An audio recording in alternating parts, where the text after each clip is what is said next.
Mheshimiwa Waziri Mkuu, kwanza tunakushukuru kwa yote, kwa kufika hapa Kiwira.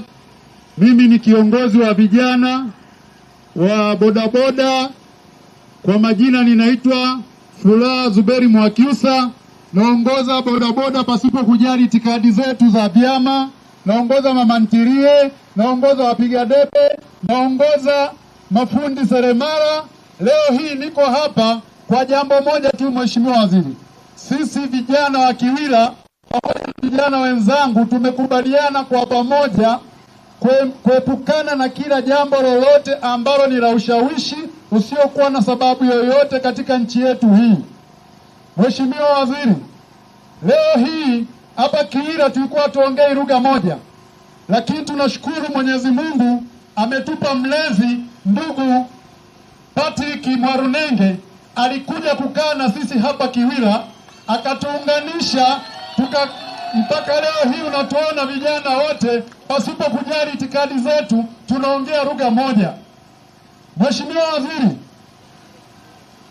kulingana na muda unavyokwenda, mimi kama kiongozi nilikuwa na mengi ya kuongea, lakini nataka tuende kwenye utekelezaji. Mheshimiwa Mwalunenge ametuonyesha njia. Kwa mfano, katika vijiwe vyetu vya bodaboda tuna vijiwe katika kata yetu vijiwe 31. Mheshimiwa Mwalunenge ametupa kila kijiwe pikipiki moja moja, lakini ametupa pikipiki 5 kwa chanzio. Katika 26 kupata pikipiki. Yote hii ni kwa sababu vijana tumeamua kufanya kazi na kushirikiana na serikali kwa lolote mtakalotuagiza, na ndio maana hata RPC pamoja na RTO wa mkoa walikuja hapa, tulizungumza kwa lugha moja na tukaelewana, tukaambiana tutailinda kilio yetu sisi wenyewe kwa kuwa sisi ni vijana wa Kiwira.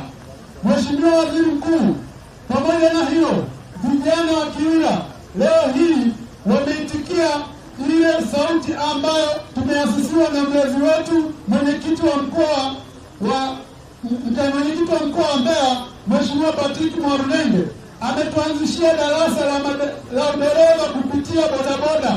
Bodaboda 405 wako darasani wanaendelea kwa gharama za Mheshimiwa Mwalunenge. Hivyo basi tunaomba kutoka kwako kwa Mheshimiwa Waziri, sisi vijana tunahitaji sapoti, hatuhitaji kurukudiwa na mtu yoyote, tunahitaji utuwezeshe. Vijana wamejiandikisha katika vikundi mbalimbali, wanahitaji mikopo iliyo nafuu. Hivyo Mheshimiwa Waziri, nisiwe na maneno mengi kulingana na sauti ya jumla niambia maliza, wacha niishie hapa Mheshimiwa. Haya, tutaongezea zingine 10 ili kuendelee kuzalisha mikakati zilizosalia. Naonana na katibu wangu, Mheshimiwa mwenyekiti wa Chama cha Mapinduzi mkoa wa Mbeya, asante kwa mfano huu, asante kwa kukaa na vijana. Wewe ni kiongozi wa mfano, nakushukuru sana. Hii ni K News habari.